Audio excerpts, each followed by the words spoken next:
오늘은 신학로 개척 그리고 종교개혁 나가도록 할 건데요. 일단 이번 강의에서는 신학로 개척을 배워볼 건데 일단 이름에서부터 알 수 있어. 어떤 학로를 개척한대?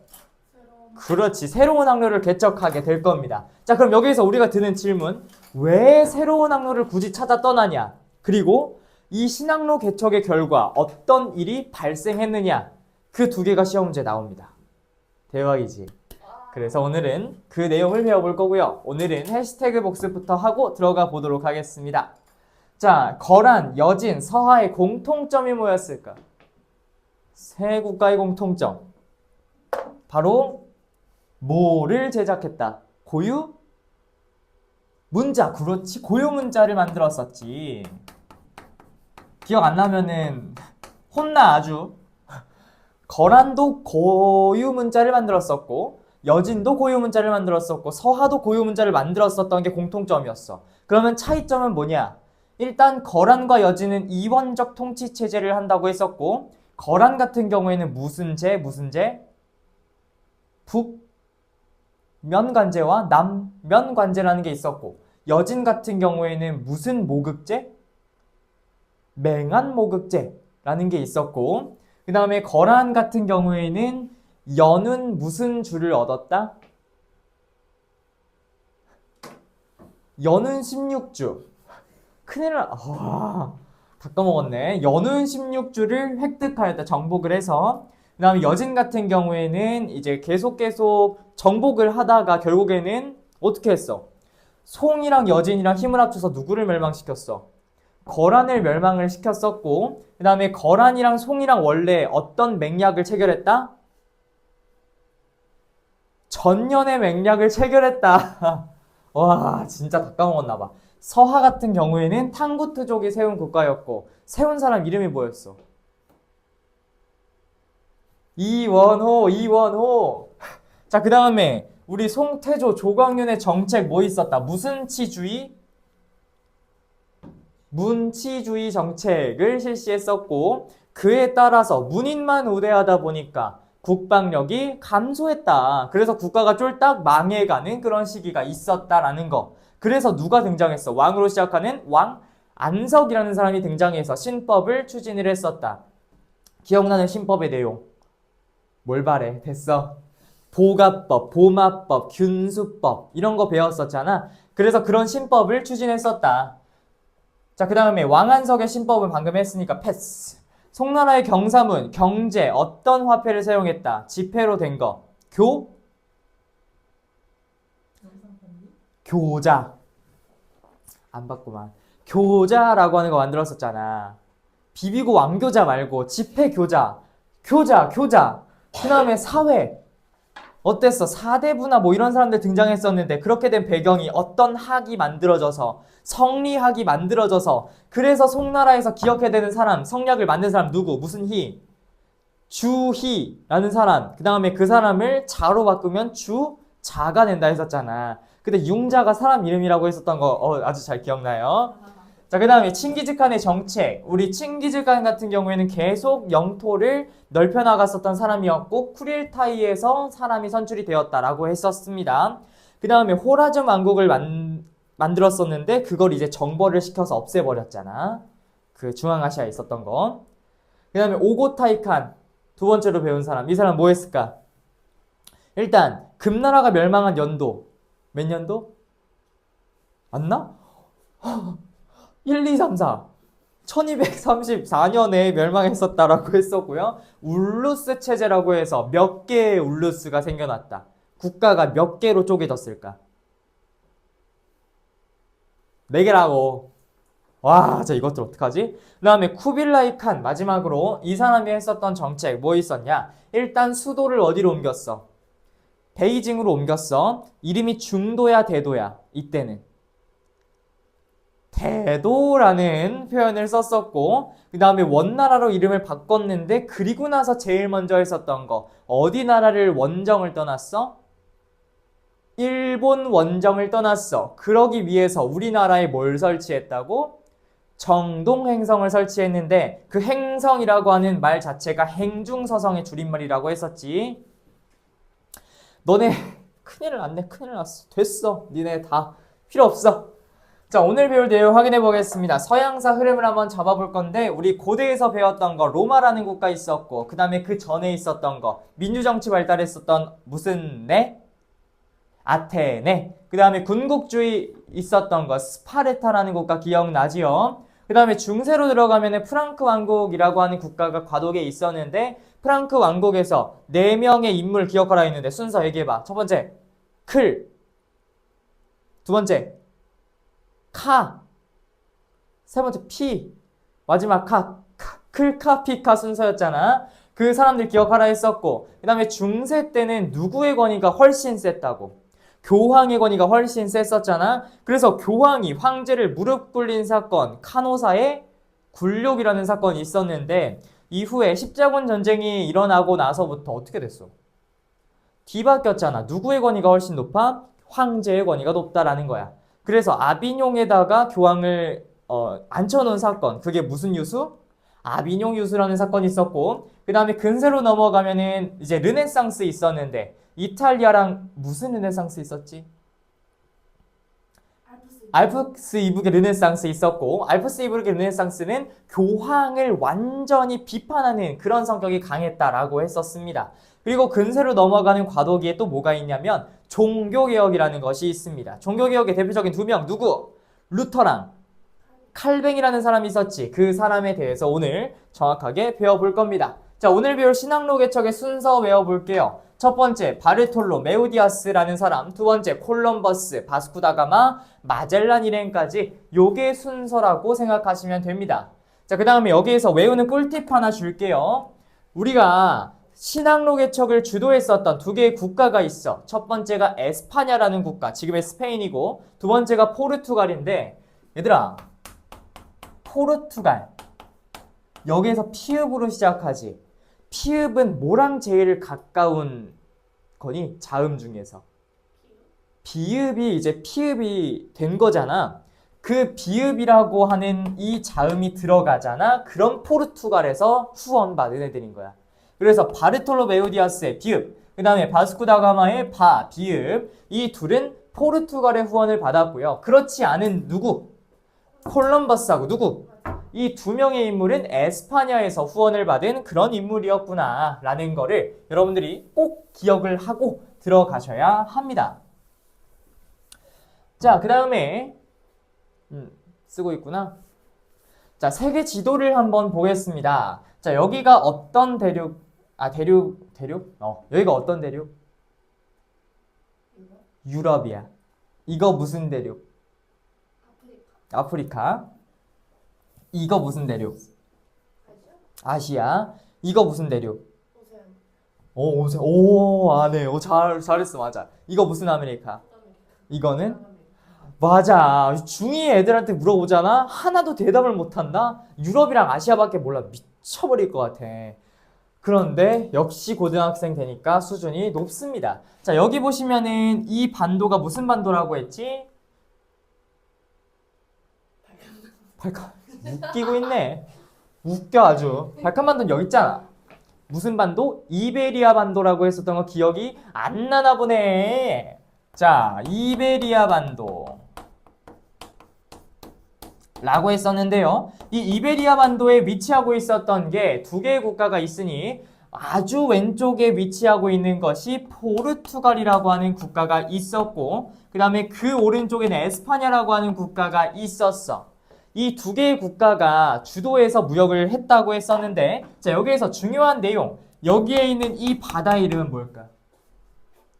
지중해.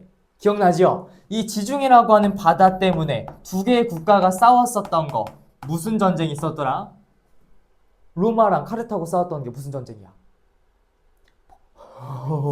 포에니 전쟁이잖아. 이 포에니 전쟁 때 이 지중해에 대한 패권을 둘러싸가지고 엄청나게 싸웠었단 말이지. 자, 그런데 이 지중해 무역만으로 모든 것을 이제 해결하기는 어려워요. 왜냐? 무슨 맛을 봤냐면 이 유럽 애들이 향신료, 후추의 맛을 본 거야. 그러니까 한번 후추를 먹어보더니 와, 지존이야. 진짜 맛있어. 와, 사골곰탕에 넣어 먹었던 사골곰탕이 없나? 와, 후추를 넣어 먹었더니 신세계인 거야. 이거 없인 정말 못 살 것 같은 거야. 그럼 어떻게 해야 되겠어? 이 후추를 먹어야 되잖아. 그래서 원래는 이 동양에서 이거를 완전히 미친 듯이 막 구해와가지고 먹었단 말이야. 근데 나쁜 새끼가 중간에 이제 껴있어. 여기에 뭐가 껴있냐면 우리 전에 잠깐 언급했었던 오스만 제국이라고 하는 이 국가가 여기 껴있는 거야. 아무튼 이 돼지처럼 뚱뚱한 이 영토를 차지하고 있는 거야. 그러면 이 유럽 사람들은 동양하고 교류할 수 있어 없어? 없는 거야. 그 중에서 에스파냐랑 포르투갈이 지중해 무역에서 완전히 뒷신세가 된 거지. 그래가지고 이 두 개의 국가가 앞장을 서서 여러 개의 국가를 떠나가게 됩니다. 자, 그래서 첫 번째 출발했었던 바르톨로 메우디아스라는 사람은 어디까지 오냐면 여기에 있는 아프리카의 끝까지 옵니다. 자, 여기에는 뭐가 있냐면 희망봉이라고 하는 봉이 있거든. 이 희망봉까지 도착을 했어요. 됐어? 자, 그런데 얘들아, 성공했을까 실패했을까? 동양으로 가기에는 이게 동양이야? 아프리카. 우리 동양 놀러 왔다 할 때 아프리카라는 표현 안 쓰잖아. 실패한 거야.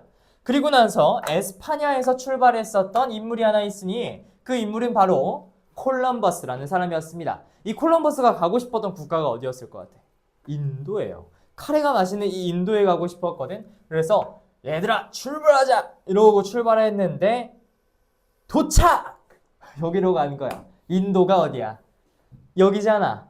근데 여기로 간 겁니다.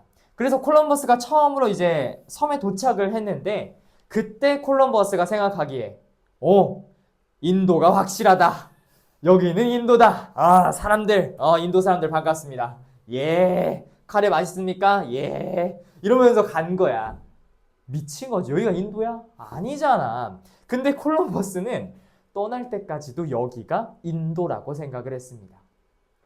근데 역사가들이 평가할 때 여긴 인도가 아니잖아. 그래서 서쪽으로 착각한 인도다에서 서인도라는 표현을 여기에 적용을 했습니다. 그래서 이곳을 서인도 제도라고 우리가 불러요. 그래서 이 서인도 제도에 도착한 게 에스파냐에서 출발한 누구? 콜럼버스라는 사람이었고요. 그 다음으로 출발한 거 바스쿠다가마라는 사람이 출발합니다. 똑같이 바스쿠다가마도 포르투갈에서 후원을 받았고요. 쭉 돌아서 어디까지 도착하냐? 인도에 도착합니다. 그러면 동양에 도착한 거야 못한 거야? 도착한 겁니다. 그래서 인도에 있는 캘리컷이라고 하는 곳에 도착을 했고 성공을 했어요. 자, 그런데 세계 일주를 하고 싶었던 마젤란 일행이 에스파냐의 후원을 받고 또 한 번 출발합니다. 따라서 거쳐가지고 요렇게 이 필리핀 연안까지 오게 됩니다. 우리 지구는 둥그니까 왼쪽으로 가면은 이렇게 나오게 돼요.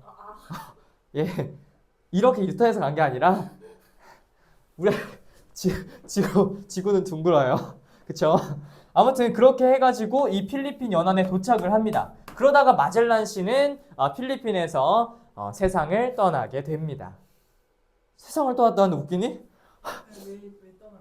그때 병이 엄청나게 돌았었어. 이게 배를 타고 엄청 오래 가는 거다 보니까 막 홍수도 막 겪고 거기에서 막 해적들도 있잖아. 그래서 계속 위협을 받다가 결국에는 조그만 전투에서 사망을 하게 됩니다. 그래서 필리핀 이 연안에서 사망을 하고 결국에는 세계 일주에 성공을 했던 게 마젤란 1행이 되는 거예요.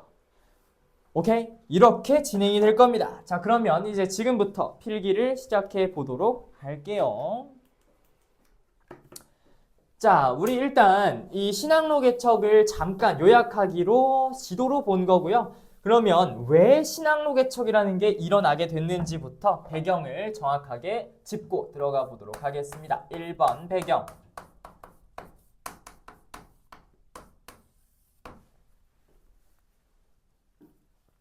자, 신항로 개척의 배경은 위에 혹시 남는 칸이 있거나 밑에 남는 칸이 있다면 적어보세요.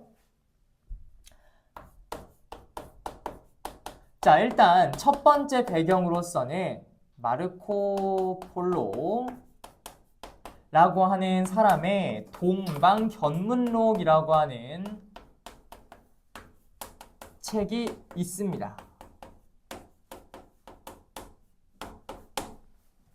자, 당시에 이 마르코 폴로라는 사람은 유럽의 사람이었었는데 이 마르코 폴로가 동방, 그러니까 동양을 보고 들은 이야기를 기록을 해놓은 거야. 우리 저번 시간에 배웠어. 이 사람이 갔다 왔는데 와, 신세계가 막 펼쳐져 있는 거지. 막 후추도 맛있고 사람들도 너무 친절하고 와, 중국 레전드. 자, 그래서 이 동방견문록이 막 유통이 되는 거야. 야, 동양에 가면 이런 나라가 있대. 가보고 싶지 않니? 안 가보고 싶니?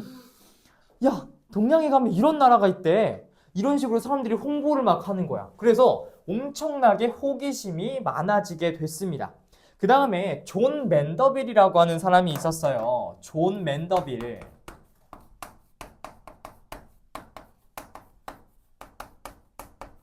자, 이 맨더빌 씨도 똑같이 여행을 갔다 옵니다. 그래서 맨더빌 여행기라고 하는 여행 갔다 와서 쓴 기록을 하나 남기게 돼요. 그런데 여기에서도 보니까 와, 똑같아. 너무 동양이라고 하는 이 국가가 너무나도 가고 싶었던 거야. 그래서 사람들이 어떤 생각을 하기 시작하냐면 나도 한 번쯤은 걔네들의 음식, 걔네들의 문화를 느껴보고 싶다라고 얘기하는 거지. 그래서 이걸로 인해서 동양에 대한 호기심이 있었어요. 근데 얘들아, 문제는 뭐야? 오스만이야? 뭐가? 가기 어려워. 왜 그러냐? 얘들아, 내가 서울대 가고 싶다고 해서 호기심이 있다고 해서 갈 수 있어? 능력이 돼야 되잖아. 얘네도 그래, 동양 좋아. 어떻게 갈 건데? 걸어서 가면 대져요. 야, 남의 나라에 침범했다는 이유로 죽죠. 그 다음에 사이가 안 좋은 국가도 있었고. 그래서 어떻게 가려고 했었냐? 바다를 통해서 가려고 했었거든. 근데 얘들아, 너희가 바다에 딱 나갔다고 생각해봐. 어디가 동쪽이고 어디가 서쪽이고 어디가 남쪽이고 어디가 북쪽인지 알아? 지금 얘기해봐. 어디가 동쪽이야? 모르잖아. 나침반이 개발되지 않았었는데 이제는 나침반이 있다라는 거예요. 그래서 나침반과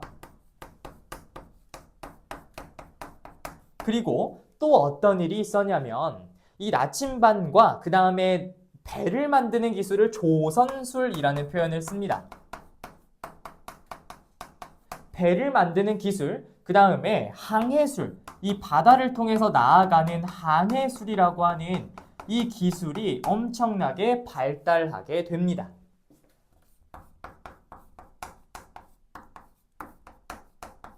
자, 그래서 나침반을 만드는 기술, 조선술과 항해술이 발달하니까 이제는 우리가 가고 싶다면은 갈 수 있다라는 거예요. 그래서 일단 요게 배경적인 그런 내용이고요. 그 다음에 우리는 전개 과정을 한번 들어가 보도록 하겠습니다. 2번 전개.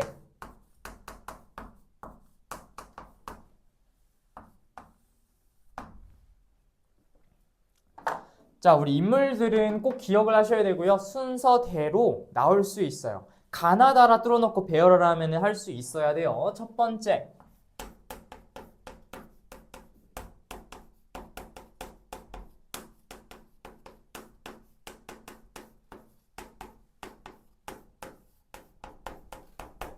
자, 바르톨로 메우디아스라는 사람이 있었고 이 사람은 아까 얘기했던 것처럼 소속 국가가 포르투갈이라고 하는 국가였습니다.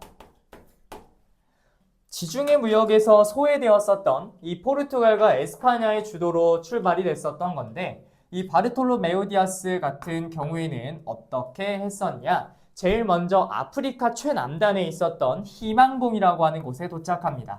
아프리카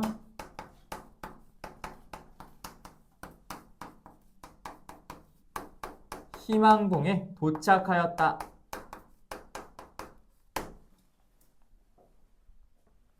그래서 아직까지는 서양에서 벗어나지 못했습니다. 아프리카까지만 갔고요. 그 다음에 동양으로 다시 가기 위한 준비가 이루어지는데 두 번째로 출발했던 사람은 바로 콜럼버스라는 사람이었고요.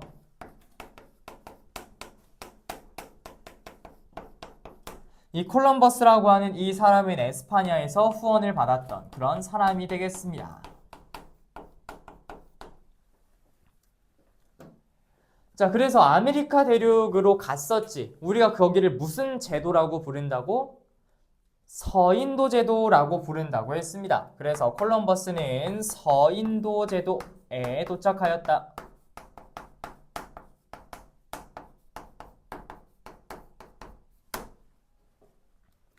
그래서 이 콜럼버스는 끝까지 여기를 인도라고 주장을 했지만 그곳은 아메리카 사람들이 살고 있었죠. 자, 너희들의 기억력을 저번 주에 배운 것도 기억이 안 나는데 할 수 있을까? 우리 첫 시간에 배웠던 메소아메리카 문명이라는 게 있었을 겁니다. 그래서 올맥, 마야, 쿠시 기억나요? 진짜나. 나야 돼. 우리 그래서 마야 문명이라고 하는 거, 그 다음에 아즈테카 문명, 뭐 이런 것들이 아메리카 대륙에 있었거든. 그래서 사람들은 그냥 살고 있었어. 원래 살고 있었던 사람들이야. 근데 갑자기 유럽 애들이라는 사람들이 와가지고 막 약탈을 하고 내 앞에 있는 가족들을 막 죽이고 지랄 발광을 하는 거야. 어떤 마음이 들까? 무섭다. 죽여버려야 돼. 이게 인간이 살아남는 방식이구나. 그러니까 너무 좀 비인간적인 행위잖아, 이게. 그래서 실제로 정말 많은 사람들이 이때 사망하게 되는데 그 이유가 뭐였냐면 그 유럽 사람들은 그동안 밖에 문물들도 접하고 했을 거 아니야. 근데 얘네는 여기에만 살았잖아. 그래서 전염병에 엄청 약했어. 근데 그 전염병을 완전히 고스란히 받아버렸잖아. 그래서 전염병으로 죽는 사람들이 정말 많았다고 합니다. 그래서 쓰여진 책, 총균세라는 책도 있고 그 다음에 이거에 대한 이야기, 사피엔스라는 책도 있는데 혹시 읽어본 사람? 들어는 봤어. 근데 읽고 싶지 않아. 그래요. 오케이. 자, 그 다음 세 번째 들어보는 사람이 바스쿠다가마.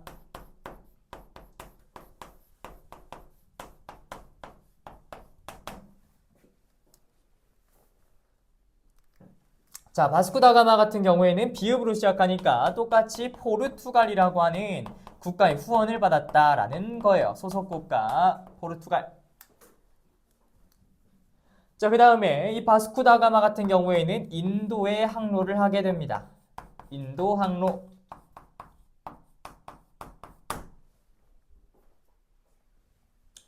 그렇군. 인도까지 갔군. 그래서 동양에 가는 것이 성공하였다라는 거예요. 자, 그 다음 바스쿠다가마 다음에 오는 사람이 마젤란 일행이라는 사람이었죠. 그래서 마젤란 일행.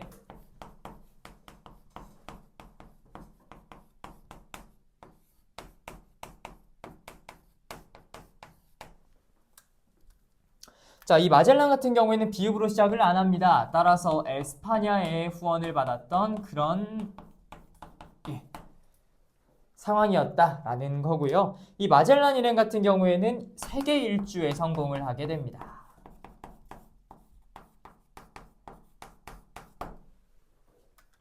근데 얘들아, 여기에서 우리가 꼭 기억해야 되는 사실이 뭐였냐면 이 콜럼버스나 나머지 사람들은 거의 다 목숨을 걸고 간 사람들이었어. 이 콜럼버스도 되게 많은 빠꾸를 먹었다지만 그래도 굴하지 않고 갔어요. 심지어 한 3척의 배 정도만 갈 수 있었고 그 안에 있는 사람들도 죄수들로만 구성이 되었었던 아주 위험한 그런 항해였다고 합니다. 그런데도 결국에는 자신의 꿈이 있으니까 어쨌든 간 거 아니야. 하지만 원주민들이 많이 죽었죠. 학살되고. 너희는 어떻게 생각해? 콜럼버스는 나는 개척자라고 생각한다. 나는 콜럼버스는 학살자라고 생각한다. 세 번째, 생각이 없다. 내가 사실 요거를 가지고 재작년에 애들하고 그 모의 재판을 했었어. 변호사랑 검사 해가지고. 근데 애들이 막 이제 신나가지고 저는 콜럼버스는 학살자라고 생각합니다. 나 진지하게 막 저는 콜럼버스는 학살자라고 생각합니다. 원주민들이 많이 죽었기 때문입니다. 난 이런 진지한 분위기를 원했는데 애들 다 웃으면서 해가지고 망했어. 진짜. 너희들 내용도 재밌는 그런 오, 애들이 좀 웃겨. 뭐 이상한 주장들을 막 해대가지고 중2잖아. 중이들이라는 거예요.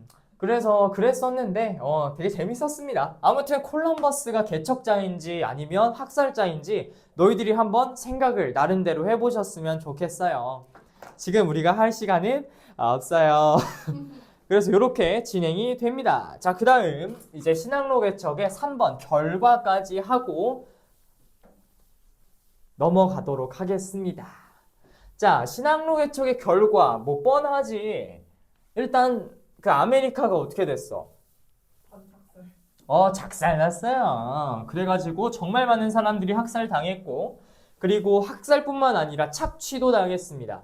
그래서 그런 내용들을 한번 적어보도록 하겠습니다. 자, 3번.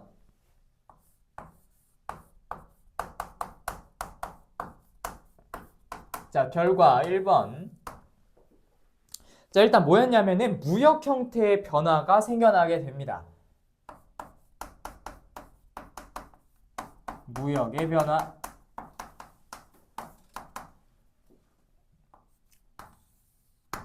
자, 얘들아, 무역에서의 변화가 일어나게 되는데 우리 원래는 어떤 무역 중심이었다 했었지? 지중해 무역입니다. 자, 그런데 그 유럽의 왼쪽, 그 다음에 아메리카 기준으로는 오른쪽이지. 그 엄청나게 그런 넓은 바다의 이름이 뭐예요? 태평양이라고? 대서양이에요. 대서양. 우리나라랑 아메리카 그쪽, 러시아 오른쪽 그 가운데가 태평양이고요. 대서양이라는 바다를 중심으로 발전하게 됩니다. 왜냐하면 콜럼버스가 처음으로 아메리카를 발견을 한 거잖아. 아메리카, 아프리카, 유럽 그 가운데에는 대서양이 있기 때문에 지중해 무역에서 이제 어떤 바다로 무역에 변화했을까? 대서양이겠지요? 그래서 지중해에서 대서양으로 변화하게 되더라. 라는 이야기가 되겠습니다. 따라서 무역의 형태가 변화가 됐어요.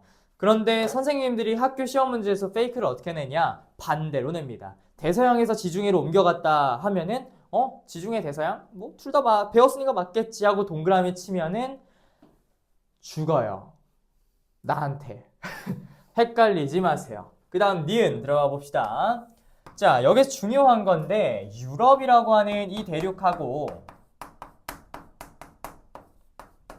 우리가 배운 아프리카라고 하는 이 대륙하고 그 다음에 이제 아메리카 있죠.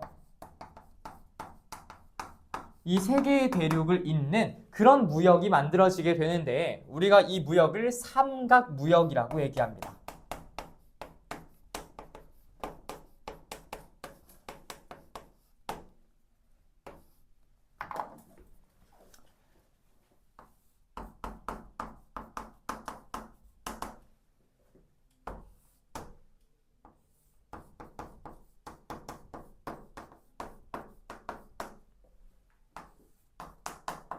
자, 혹시 남는 칸 있으면은 요것 좀 그려다오. 자, 이런 식으로 삼각무역이 전개가 되는데요.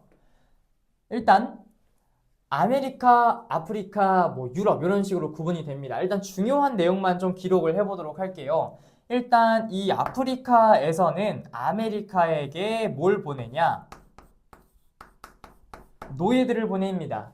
그래서 아프리카에 있는 흑인 노예들 이야기 많이 들어왔죠. 그래서 배에다가 그 흑인들을 완전히 물건처럼 실어가지고 이동을 하기도 했고요. 그 다음에 왜 여기 아메리카에만 가겠어? 당연히 유럽에도 노예가 가긴 갑니다. 자, 그 다음에 이 아메리카 같은 경우에는 유럽에게 뭘 갖다가 내냐면 은 같은 거네요. 은. 왜냐면 이 아메리카에 있었던 다양한 광산들이 있었거든요. 그 광산에 뭐 은이나 이런 게 많이 채굴이 됐어.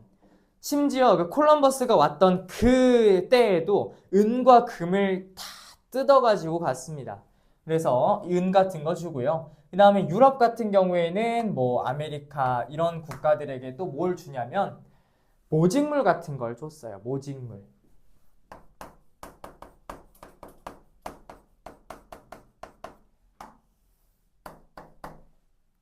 근데 그건 뭐 아프리카에도 주기도 좋습니다.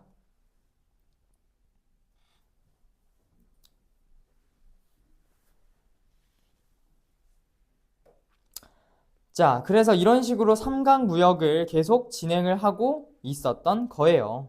그래서 우리가 대표적인 이때 은을 채굴했었던 광산 하나가 있거든요. 우리가 그거를 좀 한번 옆에다가 기록을 해볼게요. 자, 은 위에다가 포토시 은광이라고 한번 적어보세요. 이런 은광 같은 데에서 미친 듯이 다 캐갔어. 남는 거 없이 다 캐가.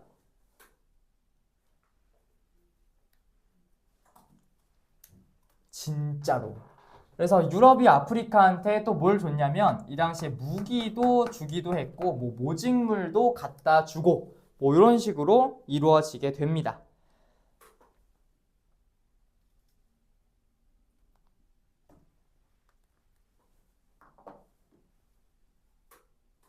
오케이, 됐나요? 아무튼 이런 식으로 노예도 가고 무기도 주고 모직물도 갖다 주고 그 다음에 은도 가는 그런 삼각무역의 형태가 이렇게 이루어지게 되었다라는 이야기를 해봤고요. 자, 그 다음에 무역의 형태 말고 두 번째 또 뭐 있어? 가격혁명이라고 나와 있지. 두 번째 가격혁명을 써봅시다. 얘들아, 화폐의 수가 많아지면 그 가치가 어떻게 돼? 떨어져. 그러면 물가가 치솟아. 그게 무슨 현상? 인플레이션 현상이잖아. 우리 인플레이션 현상을 다른 말로 가격혁명이라고 해요. 그래서 가격혁명의 1번 배경부터 적어봅시다. 1번. 이 1번이 아니구나. 기억이구나. 자, 기억. 배경. 근데 당연히 뭐가 많이 들어오겠니? 은광에서 미친 듯이 채굴하면 은이 들어온단 말이야. 그래서 은이 많이 채굴이 됐어. 은 유통이 증가합니다. 미친 듯이 증가해. 자, 은의 유통이 증가하다 보니까 결국에는 물가가 미친 듯이 치솟는 현상이 벌어지게 되겠지요. 그래서 결과 물가가 치솟음.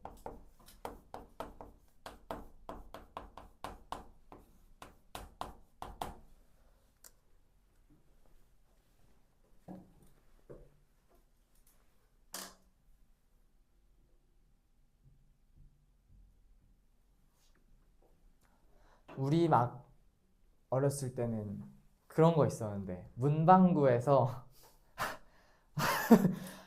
문방구에서 이제 옛날에는 1,000원짜리 하나 받아가지고 진수성찬을 차렸어. 그때는. 그치? 근데 지금 이제 내가 사촌 동생이 몇 살이냐면 이제 중학교 올라가고 뭐 그런 친구가 있어요. 되게 이제 어린 아이인데 걔는 그런 세상을 몰라요. 떡볶이 하잖아? 엽떡밖에 몰라. 진짜.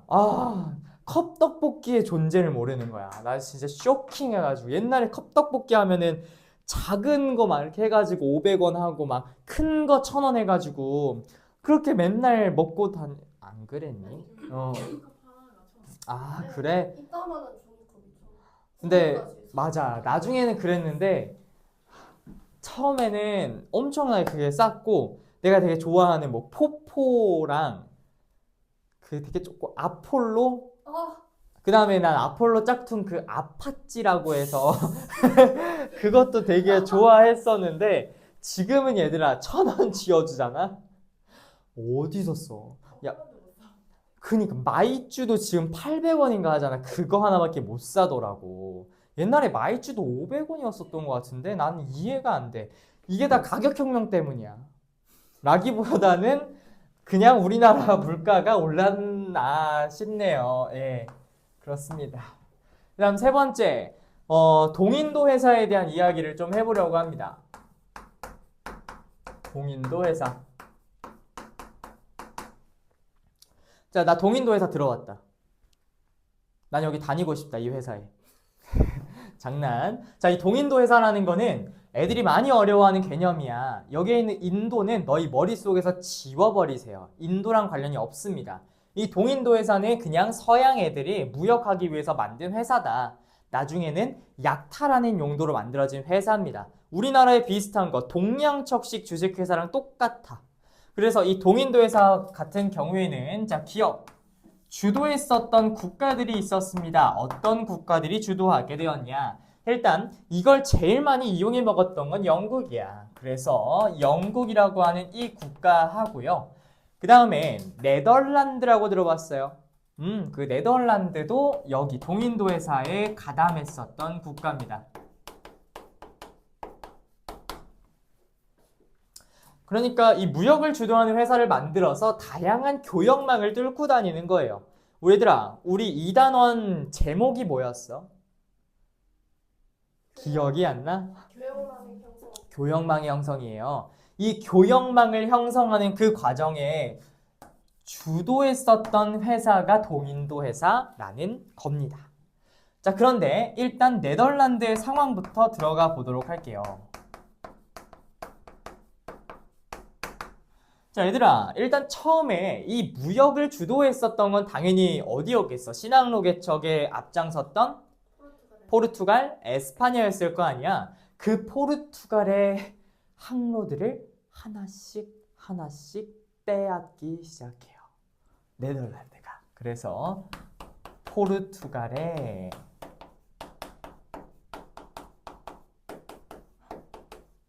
항로를 하나씩 뺏어갑니다. 자, 그 다음에 또 뭘 하냐면 이 네덜란드 같은 경우에는 일본의 상관이라고 하는 걸 설치해. 그래서 교류를 하는데요. 우리 동아시아 역사 기행할 때 꼭 알아야 되는 내용이 있습니다. 자, 일단 이 일본 같은 경우에는 항상 뭘 했냐면 쇄국 정책이라는 걸 펼쳤어. 우리나라의 누구랑 똑같아? 흥선대원군이랑 똑같아. 문을 꼭 닫고 있었거든. 근데 딱 하나의 국가랑은 교류를 했단 말이야. 그게 바로 네덜란드였어요. 이 네덜란드랑 교류하기 위해서 섬까지 만들었다. 인공섬을 만들었어. 대지마라는 인공섬까지 만들어서 네덜란드랑만 교류를 했었습니다. 왜냐면 이때 막 크리스트교 막 강요하고 막 크리스트교 막 선교사들 들어오고 이런 걸 되게 싫어했어. 일본 같은 경우에는. 우리나라도 싫어했지 뭐. 오페르트. 그랬었던 적이 있었습니다. 자, 그 다음 디귿. 영국의 상황은 어땠냐? 우리 영국, 해가 지지 않는 나라. 이 영국 같은 경우에는 가장 좋아했었던 국가, 이들이 계속 먹으려고 했었던 국가, 나중에는 실제로 식민 지배를 하게 되는 나라, 거기가 바로 인도였습니다. 그래서 인도에 진출을 하게 돼요.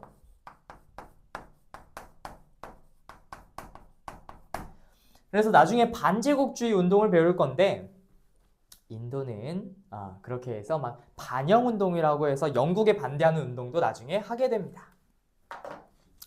자, 그래서 여기까지가 신항로 개척에 대한 내용이고요. 우리 뒷페이지로 넘어가서 이제 여러 가지 전쟁까지만 하고 쉬었다가 다음 강의에서 이어가도록 하겠습니다. 자, 일단 오케이, 알겠어. 신항로 개척, 새로운 항로 뚫는 거 알겠어. 그러면 왜 이제 전쟁으로 들어가느냐, 이 얘기를 좀 해보려고 하는데요.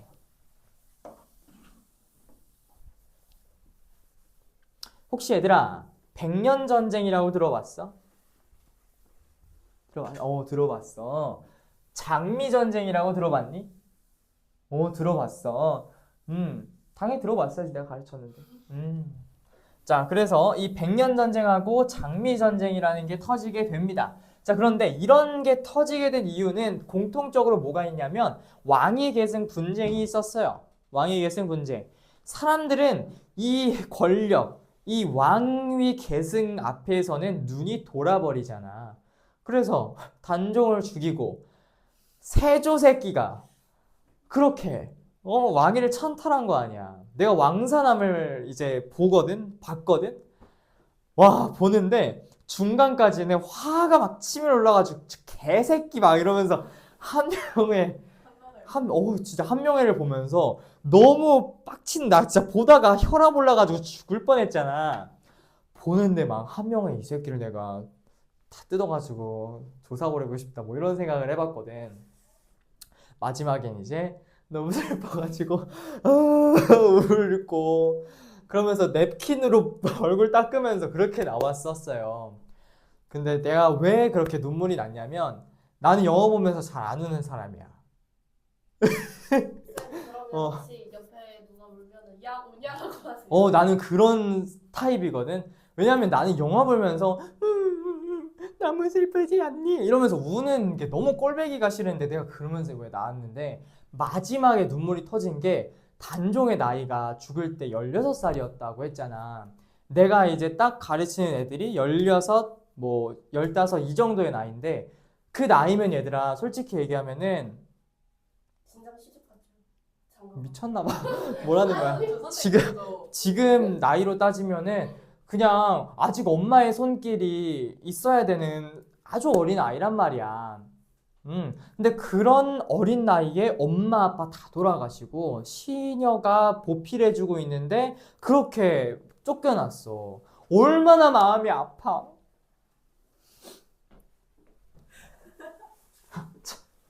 니네는 안 아프니? 됐어. 저는 왕사람을 안 봐가지고 아 그래? 저희 엄마도 10살 때부터 저희 때가 TV를 끊으셨습니다. 아 웃겨 아주. 자, 백년전쟁 가봅시다. 꼭 백년전쟁을 가르칠 때 많은 친구들이 질문하는 거. 선생님, 진짜 100년이었어요? 이렇게 질문하는데요. 116년이었습니다. 근데 100년이라고 쳐요. 네, 백년전쟁이 그렇게 해서 터지게 된 겁니다.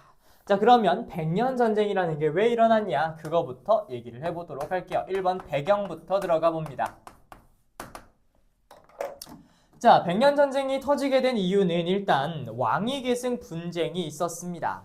당시에 왕이 후계자 없이 사망을 하게 됩니다. 야, 이거 단종이야. 나 눈물. 우리한테 줘야겠네. 아, 진짜 후계자 없이 막 사망을 하게 된 다른 거예요. 나라 인수학 좀 가자. 다른 우리한테 줘야지. 근데 무슨 소리야. 다른 나라의 상황을 보니까 이 당시에 프랑스에 당시에 후계자가 없는 거야. 그러니까 다음에 누가 올지 모르는데 당시에 영국을 당시에 잉글랜드라고 불렀어요. 잉글랜드에. 근데 이 잉글랜드의 왕이 제일 가까운 거야. 어떻게? 얘가 제일 가까운 혈통인데. 그러면 어떻게 되냐? 영국과 프랑스를 합병하고 이 영국 프랑스의 연합 왕으로 추대가 되는 거예요. 근데 누가 이런 걸 원하겠니? 그래서 프랑스 입장에선 너무 반대를 했었잖아. 이때부터 기싸움이 막 시작이 됐어. 그래서 뭐 에드워드 3세라는 사람이 있었는데 걔가 이 인물이거든요. 근데 막 미친 듯이 싸우게 돼. 이때부터. 그러다가 당시에 플랑드르라는 지방이 있어서 꼭 잘 기억해야 돼. 무슨 지방? 플랑드르 지방에 대한 지배권을 둘러싸고 엄청나게 싸우게 됩니다. 원래는 영국이 소유하고 있었던 그런 땅이었었는데요. 이 플랑드르가 왜 중요하냐면 얘들아, 양의 그런 털에서 나온 직물을 무슨 직물이라고 하는지 알아? 모직물이라 그래. 그 모직물이 정말 중요한 거거든. 그 다음에 또 사람들이 열광하고 미치는 비싼 술 뭐 있을까? 발렌타인. 양주. 양주? 아닌데 포도로 만드는 거. 아 와인. 와인입니다. 그 와인의 생산지가 바로 플랑드르였어요. 그래서 플랑드르 이 지방이 있었는데 원래는 영국 땅이지만 프랑스가 막 가지려고 도발을 합니다. 그래서 이 플랑드르 지방에서 전쟁이 거의 막 촉발이 된 거예요. 그래서 플랑드르 지방을 둘러싼 갈등 때문에 시작이 되었다. 라는 거고요. 사실 그것보다 제일 먼저 있었던 거는 왕위 계승 문제가 심각했었지. 사실 이 전쟁사는 얘들아 하나의 이유만으로 단정할 수 없어. 다양한 뭐 얽혀있는 관계들이 있지만 시간상 여기까지 하도록 하겠습니다. 자, 그래서 왕위 계승 분쟁, 플랑드르 지방에 대한 갈등 때문에 전쟁이 일어나게 된 겁니다. 대표적인 전투들 한번 알아보도록 합시다. 전개 과정. 자, 일단 제일 먼저 있었던 게 뭐냐면 기억부터 써봅시다. 우리 교과서에 이번에 들어온 표현인데 크래시 전투라는 것이 터져요. 크래시 전투.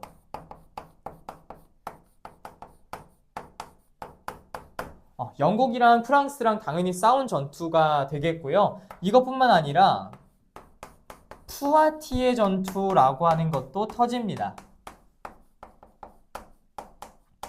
자, 여기서 질문. 우리 푸아티에 전투 배운 적 있지 않니? 금시초문이니? 와, 어떻게 하면 되지? 뚜르푸아티에 전투. 와, 진짜 너무하다.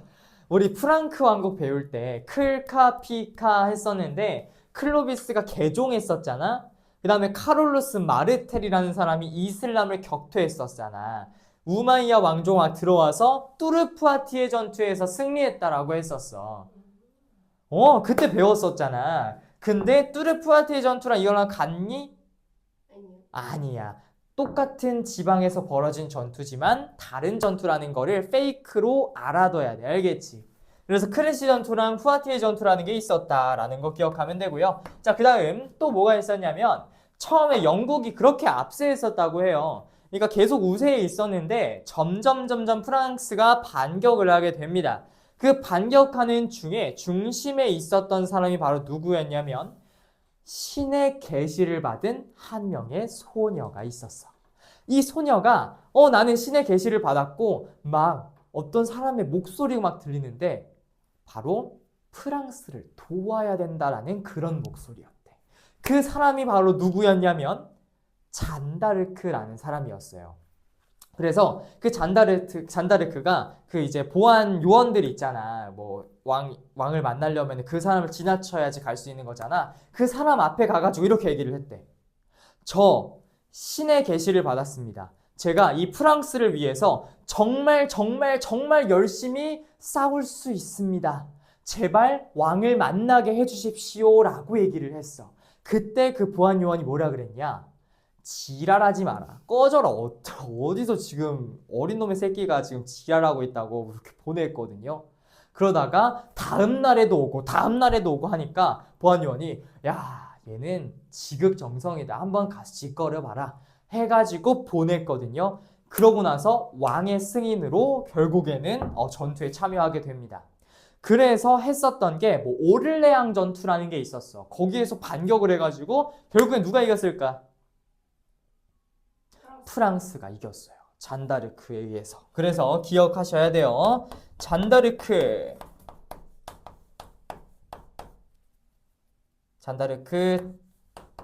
전략으로 인해서 결국에는 프랑스가 승리했다. 이렇게 평가를 합니다. 그래서 백년전쟁 중에 뭐 이런 전에 얘기했었던 것 같은데 우리가 사진 찍을 때 요즘 V 같은 거 많이 하잖아. 이 V의 유래가 백년전쟁에서 온 거예요. 예전에는 활을 쐈잖아. 그러려면 이 두 손가락이 꼭 필요했거든. 그런데 만약에 내가 이 전쟁에서 포로로 잡혔어. 그럼 제일 먼저 했었던 게 이 두 손가락을 자르는 일이었습니다. 그런데 만약에 전쟁에서 이겼다. 그러면 막 이제 동료들이랑 인사해야 되잖아. 나 잘 살아서 돌아왔어. 나 두 손가락 말짱해. 이렇게 한 대에서 V가 유래했습니다. 그런데 이렇게 하잖아. 지옥에나 떨어져라 라는 뜻이래요. 미안. 반 애들한테 써야지. 근데 요즘 사진 찍을 때 이렇게 많이 한다며? 이러면 지문이나 이런 것 때문에 보인다 해가지고. 그것도 있고 너무 이것만 하면 좀 그러니까 이렇게 해가지고 이렇게 하는 것도 있고. 아, 근데 뭐 우리 학교 남학생들은 사진 찍을 때 뭐 이렇게 하자. 이렇게 해야 돼요. 다시 찍어야 돼가지고. 나도 괜- 찍고 싶어. 괜찮아. 괜찮아. 공항 가면. 자, 2번.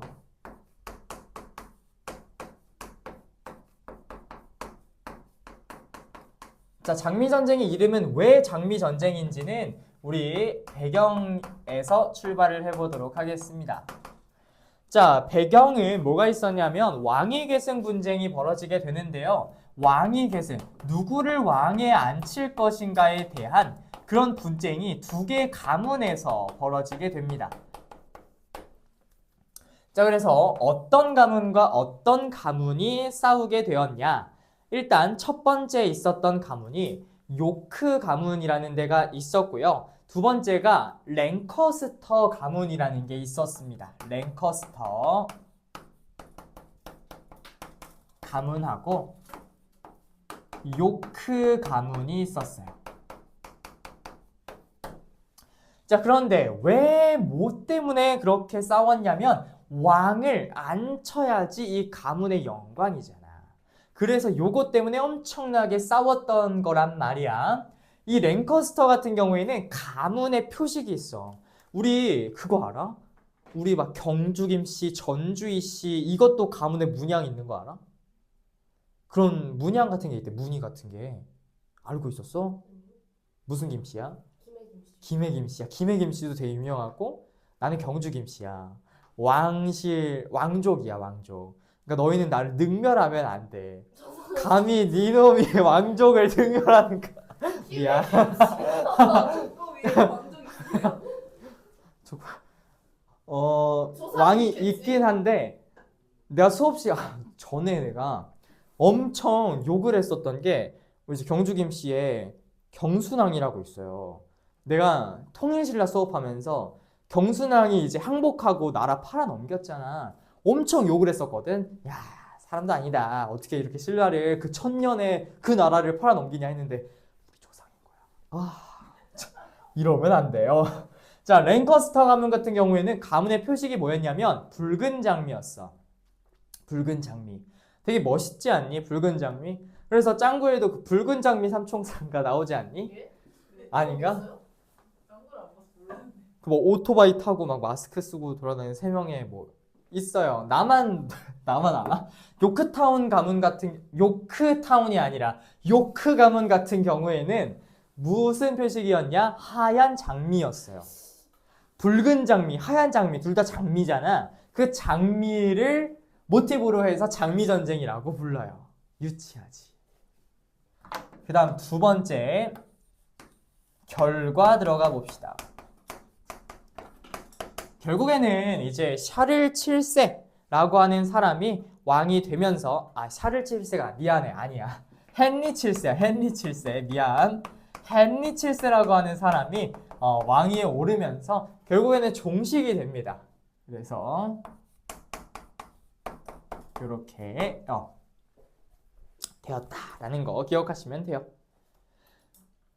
그래서 헨리 7세가 오르게 되면서 이제 튜더 왕조라고 하는 왕조를 개최하게 됩니다. 그래서 튜더 왕조, 스튜어트 왕조, 마지막 하노버 왕조까지 이어지게 되는데 몰라도 돼. 그래서 누가 이긴 거예요? 가문? 랭커스터가 이겼어요. 아까비. 왜 멸망이 안 돼? 붉은 장미는 승리한다. 그렇게 됐습니다. 자, 그래서 일단 장미 전쟁까지 마무리했고요. 우리 다음 시간 쉬었다가 종교 전쟁 들어가 보도록 하겠습니다.